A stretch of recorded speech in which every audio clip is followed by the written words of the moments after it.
J'ai vu quelque chose que je n'étais pas censé voir. C'était si choquant que mon cerveau s'est arrêté de fonctionner. Pendant 1 seconde. De toute façon, c'est à quel point cela n'avait absolument aucun sens pour moi. Sans déconner. Ma demi-sœur sentait mon uniforme scolaire. Ça pue tellement. Une voix qui s'est collée à mon cerveau a résonné dans la nuit. Un frisson a parcouru ma colonne vertébrale et j'ai presque eu envie de pleurer. C'était 10 000 fois plus effrayant qu'un film d'horreur. Je veux m'enfuir. Je veux faire comme si j'avais rien vu. Penser que c'était un rêve et l'ignorer. Mais Kotomi était ma précieuse demi-sœur. Elle pourrait avoir de profonds problèmes dans sa vie. Sinon, elle n'aurait pas fait une telle chose. Ça me rappelle. Je me suis soudainement souvenu des événements d'hier soir. Cela pourrait aussi avoir été un indice. Ce jour-là, j'ai fini par prêter mes vêtements de sport à une connaissance féminine. Ah, Jigundi. Ah tiens, salut, ça fait un moment, Miyauchi. La fille qui était dans la même classe que moi l'année dernière a commencé à me parler. Ce n'est pas comme si nous étions très proches, mais nous étions assis l'un à côté de l'autre pendant un petit moment. Nous parlions des choses les plus aléatoires pendant ce temps. C'était tellement aléatoire que je ne me souviens même pas de quoi nous parlions. Parfait timing. Tu as tes vêtements de sport? Ouais, je les ai. Ont-ils bien été lavés? Bah bien sûr. As-tu des cours de gym aujourd'hui? Non, pas vraiment. Ah, j'étais chanceuse. Tu es un dieu. Puis-je t'emprunter des vêtements de sport alors? Quoi? Oh, juste le haut. Je l'ai pas trouvé dans mon sac. Mais je suis un gars, moi. Les temps désespérés appellent des mesures désespérées. Allez, s'il te plaît, j'ai demandé à mes amis, mais aucun d'eux n'avait de vêtements parce qu'ils n'ont pas cours de sport aujourd'hui. Je pense que ça sera super grand quand même. Ah, ne t'inquiète pas pour ça. Il y a plein de filles qui utilisent des vêtements de sport de leur petite amie. Elles ont des t-shirts de petite amie, alors pourquoi pas des vêtements de sport de petite amie, n'est-ce pas? Oh, ne me regarde pas comme ça, d'accord? Je pense que t'es un bon gars, Jinguji. Mais malheureusement, j'aime les gars qui sont un peu plus sauvages. Peut-être que je devrais pas te le prêter alors. Pourquoi pas? Repense à ce que tu viens de me dire. Ça veut dire que tu veux sortir avec moi? Tu lis vraiment entre les lignes, tu sais. S'il te plaît, il fait si froid sans vêtements de sport appropriés. D'accord, mais tu m'en devras une. Merci. Si tu utilises ça pour me menacer de faire quelque chose de louche, je vais te poursuivre, attention. Je ferai jamais ça. Vraiment? Bon, je te le prêterai pas alors. Ah, mais je plaisante, c'était une blague. Tiens, voilà. Merci. Tu ferais mieux de me le rendre quand t'auras fini, d'accord? Bien sûr. Je laverai et je te le rendrai. C'est bon, t'as pas besoin de faire ça. Quoi? Tu veux sentir ma sueur? T'es vraiment un pervers. T'es tellement bête. Bien sûr que non. T'as pas besoin de t'inquiéter pour ça, en plus c'est ma demi-sœur qui lave mes vêtements de sport. Ah, je vois. Kotomi, hein? C'est ça? Elle est tellement mignonne. C'est comme ça qu'elle paraît aux autres, oui. Je vois. Si t'as une fille aussi adorable autour de toi, tu n'as pas le temps de regarder d'autres filles, c'est ça? Monsieur complexe de la sœur. Non mais tu peux arrêter d'inventer des histoires toute seule? Dans ce cas, je vais jeter ces vêtements de sport usagés dans ton casier. Ouais. Chaque fois que tu oublies tes vêtements de sport, n'hésite pas à me demander à te prêter les miens. Dans ce cas, je ne pourrais pas rentrer dans tes vêtements. D'accord. Oups. Bon, bah, c'est la sonnerie. À plus. Ouais, après l'école, j'ai ramené ces vêtements de sport à la maison. Grand frère, j'ai une question. Qu'est-ce qu'il y a? Pourquoi y a-t-il des vêtements de sport d'une personne au hasard dans le panier à linge? De quoi tu parles? Regarde ça. Non, c'est à moi. C'est pas vrai. C'est clairement à moi. Grand frère, tu avais cours de gym aujourd'hui, non? Non, j'ai pas eu cours de gym, mais il a déjà été porté. J'étais un peu timide de dire que je l'avais prêté à une fille. Bon, donne-le-moi. D'accord. Tu vois, ici, il y a mon nom marqué dessus. T'as raison. Alors, qu'est-ce qui te faisait penser que ce n'était pas le mien? Mon Dieu. Tu vas vraiment dire ça à ta demi-sœur qui fait toujours les tâches ménagères pour toi? Pourquoi tu te mets en colère? De toute façon, c'est à toi alors. Bah, oui. C'est bizarre. Il n'y a aucune chance que je fasse une erreur pourtant. En plus, c'est... Murmurant des choses comme ça, Kotomi entra dans la buanderie où se trouvait la machine à laver. Qu'est-ce que c'était que ça? À ce moment-là, la situation ne me dérangeait pas vraiment. Le problème était ce qui s'est passé cette nuit-là. Oui, le film d'horreur qui s'est déroulé au début de cette histoire. Je me suis réveillé au milieu de la nuit. J'avais soif, alors j'ai décidé de boire de l'eau. C'était la pire erreur de ma vie. J'ai réalisé que la lumière du salon était allumée. Il était tard dans la nuit, alors je ne pouvais m'empêcher de marcher doucement. C'est alors que j'ai vu quelque chose qui m'a terriblement choqué. Ma demi-sœur enfouissait son visage dans mon uniforme scolaire. Sans déconner. Ça sent tellement mauvais. Non, ça ne devrait pas se sentir autant. Oui, c'est l'odeur de grand frère. Cette odeur était différente.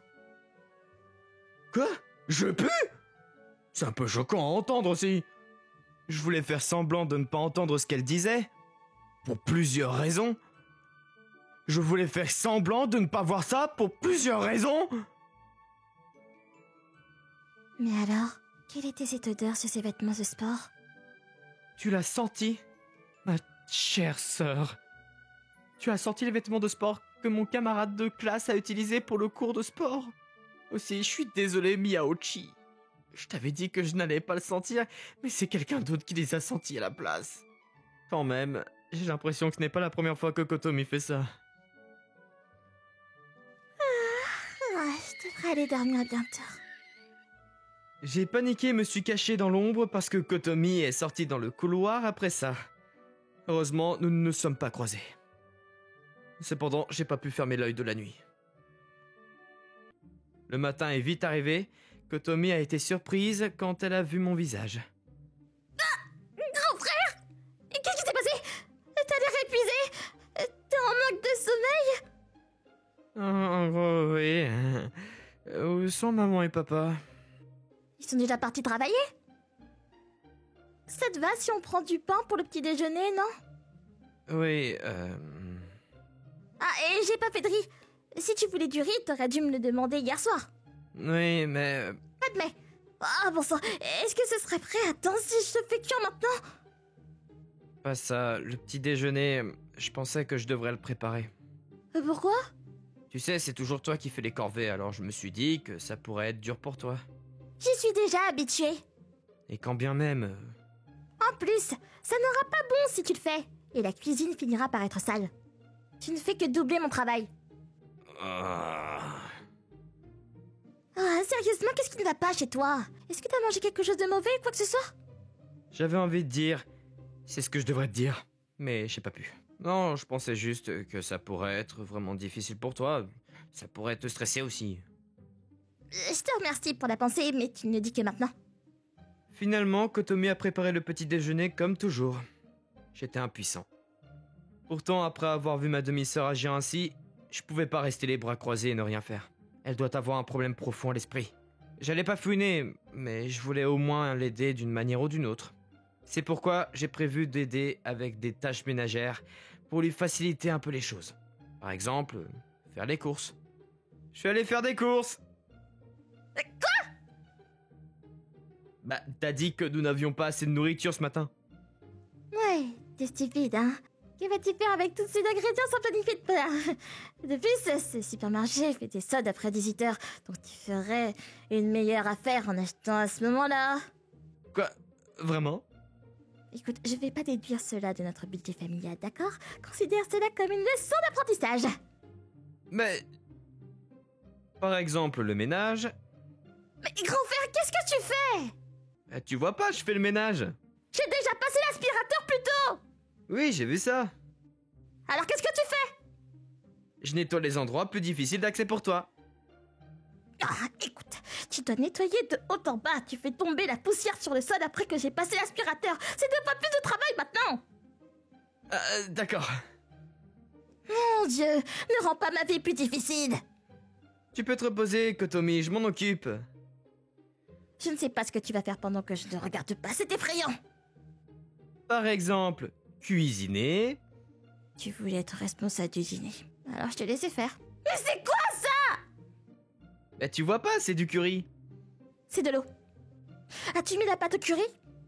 Bah bien sûr que je l'ai fait. As-tu mis la mauvaise quantité d'eau? Bah je pense pas. Attends, laisse-moi goûter. Ce curry est terrible. Il n'a presque aucun goût. Mais d'une manière ou d'une autre, c'est salé. J'ai pensé que j'ajouterais un peu de sel et de poivre pour le goût. Grand frère, tu peux finir ça, s'il te plaît? Je suis désolé, je peux pas. Je vais essayer de faire quelque chose avec ça, attends. Je suis désolé. C'est parce que tu fais des choses auxquelles tu n'es pas habitué. Je vais nettoyer la baignoire et la remplir d'eau. D'accord, oui, s'il te plaît. Qu'est-ce qu'il y a? Bah, non, c'est rien. Je ne pense pas que tu sois si bête que ça. T'es si étrange. C'est toi qui dis? Quelques dizaines de minutes plus tard, Oh là, t'es vraiment bête. j'ai pas les mots. La baignoire, qui devait être remplie d'eau chaude, était remplie à ras-bord d'eau froide. C'était un bain glacé. Ça aurait été bien de se plonger dedans après un sauna, mais notre maison n'avait pas de sauna, donc c'était inutile. Grand frère, viens ici. D'accord, Assieds-toi là. d'accord. Tiens-toi droit et à genoux. Oui, madame. Alors, qu'est-ce qui ne va pas aujourd'hui? C'est rien. D'accord. C'est un mensonge. T'es pas aussi bête d'habitude. Qu'est-ce qui se passe? T'es anxieux à propos de quelque chose? C'est pourquoi tu te laisses emporter et fais des erreurs, c'est ça? Tu le savais, t'as pas arrêté de me faire la leçon surtout. Une erreur est une erreur. C'est vrai que t'as rendu ma vie plus difficile aujourd'hui. Oui, t'as parfaitement raison. Alors? Alors quoi? Qu'est-ce qui t'arrive? Je t'ai dit, c'est rien. C'est quelque chose que tu ne peux pas me le dire? C'est pas ça. Donc il y a quelque chose qui ne va pas. En quelque sorte. Dis-moi. J'ai pas envie. Pourquoi? On pourrait se disputer. Se disputer avec moi? Ouais, D'accord. Alors pourquoi? je peux pas te le dire. Allez, ne t'inquiète pas. Je promets de pas me fâcher. C'est un mensonge. C'est pas un mensonge. T'as essayé d'aider avec les tâches ménagères pour moi, non? Et j'apprécie l'attention. Kotomi, Alors essaie de m'en parler. Je pourrais même être capable de t'aider. c'est pas ça. C'est moi qui suis censé t'aider, parce que c'est moi le grand frère. Oublie ce genre de choses. Dépêche-toi et dis-moi. Je dois encore refaire la nourriture de maman et papa et remplir le bain. Je dois faire la lessive. Et... La lessive. Oui, bah quoi? Qu'est-ce qui va pas? Je ferai la lessive tout seul. Pourquoi? Mais c'est moi qui fais la lessive. C'est bon, t'inquiète pas. Je peux pas reculer. Je laverai mes vêtements moi-même, je te les ferai pas laver. Le changement d'expression de Kotomi après cela était incroyable. Pendant quelques secondes, elle fronça les sourcils pour réfléchir. Je n'avais aucune idée de ce qu'elle pensait dans sa tête.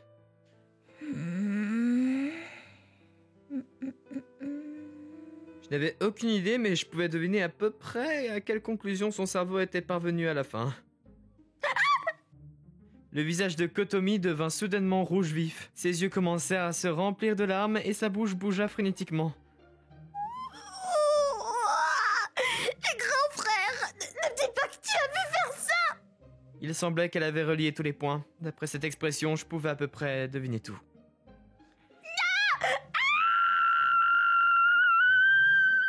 Ces cris de douleur, le bruit assourdissant, j'ai dû me boucher les oreilles. Ah, t'es si bruyante!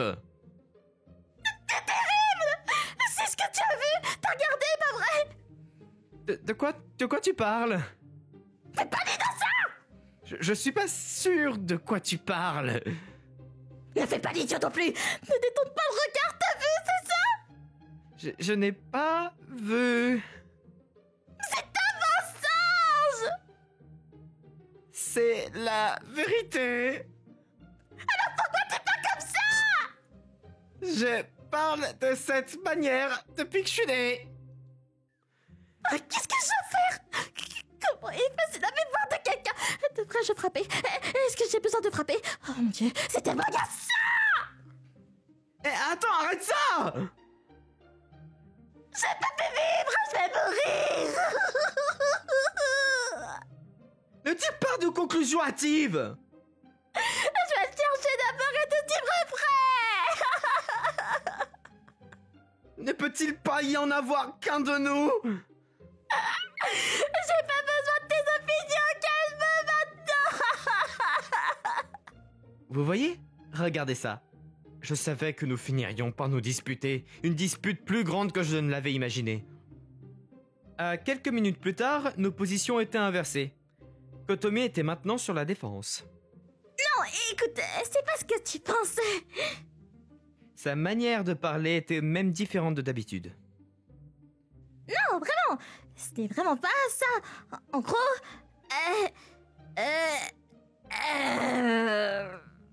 Comment expliquer ça? C'était un problème assez sensible, alors j'essayais de le comprendre sans l'affronter directement, mais on peut rien y faire à ce stade. Donc tu peux me le dire? Vraiment, comment expliquer? C'était juste une impulsion. C'était seulement cette fois-là. J'en doute. Pourquoi? Tu parlais comme un détenu expérimenté. La façon dont je parlais? D'ailleurs, le fait que tu savais que j'avais prêté mes vêtements à Miyauchi, c'était parce que ça sentait différemment, n'est-ce pas? Tu as senti mes vêtements de sport aussi, n'est-ce pas? Alors pourquoi sentais-tu mes vêtements? T'es stressé à propos de quelque chose? Quoi? T'es toujours occupé avec toutes les tâches ménagères, alors tu n'as presque pas de temps libre, c'est ça? Non, j'aime faire des tâches ménagères. En fait, ça aide à soulager le stress, je pense. C'est agréable de nettoyer des tâches qui ne partent pas. C'est aussi... comment dire c'est très profond. Attends, ce n'est pas mon propos, alors pourquoi? Très bien, je vais te dire honnêtement. Donc tu dois l'accepter aussi, grand frère. D'accord. Écoute, Oui... j'ai un fétichisme des odeurs. Quoi? C'est pourquoi j'aime beaucoup sentir plein de parfums différents. Par tous ces parfums, du sens spécial. Et c'est pourquoi... Attends, t'avais pas dit que je peux... Attends, quoi? C'était un compliment. C'était un compliment. Je devais porter le fardeau de mon karma, néanmoins j'ai été soulagé. Alors, t'es pas harcelé ou stressé? J'ai dit que non, ça va? Je vois, alors c'est bien. Pourquoi tu t'inquiétais pour moi? Je suis ton grand frère après tout. Merci. Cependant, essaie de ne plus faire ce genre de choses à partir de maintenant. Mais pourquoi? Allez, tu peux pas faire des choses comme ça. Je ne cause de problème à personne pourtant. Je n'aime pas quand tu fais ça. Pourquoi? Même si t'es ma petite sœur, ça fait mal d'entendre une jeune fille dire en secret que je pue. Alors puis-je le sentir si c'est en face de toi? Je n'aime pas que tu me dises que je pue. Ça te va si je te le dis pas alors? Peu importe, tu peux juste pas. Alors que dirais-tu de ça? C'est alors que Kotomi fit une suggestion. C'était bien, un peu embarrassant, mais bien mieux que de la voir sentir mes vêtements usés sans que je le sache. Ça va. Enfin, ouais, je crois. D'accord, c'est décidé alors. Kotomi hocha la tête joyeusement avec un sourire diabolique sur le visage. Grand frère, par ici, dépêche-toi. Il était tard dans la nuit, nous avons attendu que nos parents s'endorment et j'ai été invité dans la chambre de ma demi-sœur. Est-ce que ça va? Tu t'es pas fait attraper au moins? Je me suis pas fait attraper, mais... Comment dire, j'ai l'impression de faire quelque chose de vraiment mal. Mais tu as dit que ça te convenait, non? Tu ferais mieux de tenir ta promesse. D'accord. Alors d'accord, dépêche-toi maintenant. D'accord. Allez, viens ici. Quand j'ai ouvert les bras, Kotomi a sauté dedans. C'était la suggestion de Kotomi. En échange de ne pas sentir mes vêtements, elle voulait que je la serre dans mes bras. Honnêtement, je ne savais toujours pas ce qu'elle pensait. Est-ce que ça va? Oui, c'est génial. Ah, c'est super génial même. Vraiment? Il y a l'odeur de ton shampoing, mais aussi de ta sueur nerveuse. Mélangées ensemble, ça devient ton parfum. C'est différent de la façon dont je sens. Ah, c'est incroyable. T'es vraiment une hentai. Pardon? Mon cœur battait vite. Comme Kotomi l'avait mentionné, j'étais nerveux. Je ne pouvais pas m'empêcher de transpirer. Je voulais pas, mais ça sortait quand même. J'ai fait de mon mieux pour penser à autre chose qu'à Kotomi. C'est pourquoi je n'ai pas vu ma demi-sœur sourire joyeusement dans mes bras. Juste un petit peu. Non, complètement. Nous avions complètement dévié du chemin que de vrais frères et sœurs devaient suivre.